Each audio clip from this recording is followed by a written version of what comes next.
ओम श्री परमात्मने नमः। श्रीमद् भगवद गीता अथ द्वादशो अध्यायः। अर्जुन बोले, हे केशव, जो अनन्य प्रेमी भगतजन पूर्वोक्त प्रकार से निरंतर आपके भजन ध्यान में लगे रहकर आप सगुण रूप परमेश्वर को और दूसरे जो केवल अविनाशी सच्चिदानंद घन निराकार ब्रह्मा को ही अतिश्रेष्ठ भाव से भजते हैं, उन दोनों प्रकार के उपासकों में अति उत्तम योगवेता कौन है? तब श्री भगवान बोले, मुझ में मन को एकाग्र करके निरंतर मेरे भजन ध्यान में लगे हुए जो भगतजन अतिशय श्रेष्ठ श्रद्धा से युक्त होकर मुझ सगुण रूप परमेश्वर को भजते हैं, वे मुझको योगियों में अति उत्तम योगी मान्य हैं। परंतु जो पुरुष इंद्रियों के समुदाय को भली प्रकार वश में करके मन बुद्धि से परे सर्वव्यापी अकथनीय स्वरूप और सदा एक रस रहने वाले नित्य अचल निराकार अविनाशी सच्चिदानंद घन ब्रह्मा को निरंतर एक ही भाव से ध्यान करते हुए भजते हैं, वे संपूर्ण भूतों के हित में रत और सब में समान भाव वाले योगी मुझको ही प्राप्त होते हैं।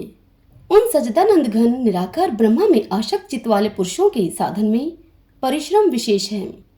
क्योंकि देह अभिमानियों के द्वारा अव्यक्त विषयक गति दुख पूर्वक प्राप्त की जाती है। परंतु जो मेरे प्राण रहने वाले भगतजन संपूर्ण कर्मों को मुझ में अर्पण करके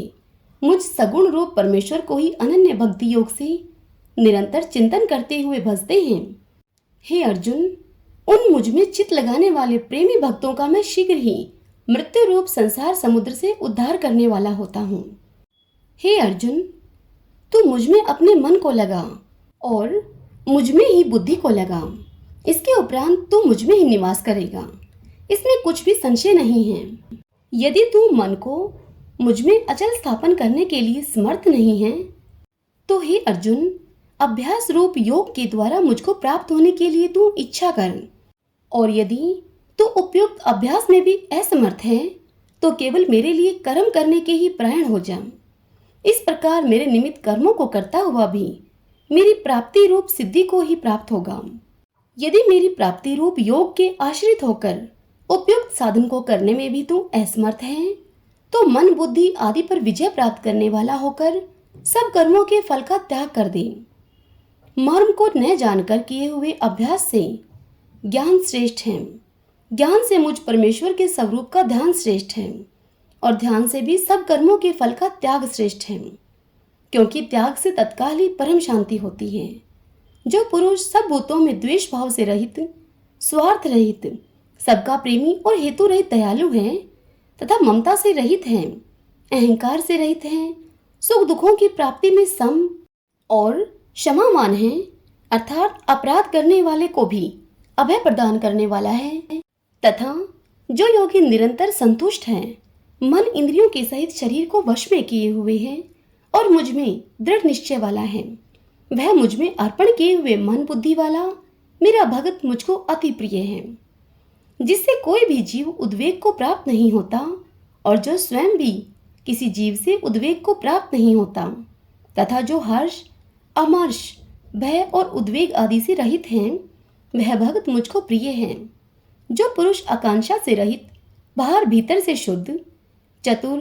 पक्षपात से रहित और दुखों से छुटा हुआ है, वह सब आरंभों का त्यागी मेरा भगत मुझको प्रिय है। जो न कभी हर्षित होता है और न द्वेष करता है, न शोक करता है, न कामना करता है, तथा जो शुभ और अशुभ संपूर्ण कर्मों का त्यागी है, वह भक्ति युक्त पुरुष मुझको प्रिय है। जो शत्रु मित्र में और मान अपमान में सम है, तथा सर्दी गर्मी और सुख दुख आदि द्वंद्वों में सम है और आसक्ति से रहित है, जो निंदा स्तुति को समान समझने वाला, मननशील और जिस किसी प्रकार से भी शरीर का निर्वाह होने में सदा ही संतुष्ट हैं और रहने के स्थान में ममता और आसक्ति से रहित हैं, वह स्थिर बुद्धि भक्तिमान पुरुष मुझको प्रिय है। परंतु जो श्रद्धा युक्त पुरुष मेरे प्रायण होकर इस ऊपर कहे हुए धर्म में प्रेम युक्त अमृत को निष्काम भाव से सेवन करते हैं, वे भगत मुझको अतिशय प्रिय हैं। हरि ओम तत्सत। ओम श्री परमात्मने नमः।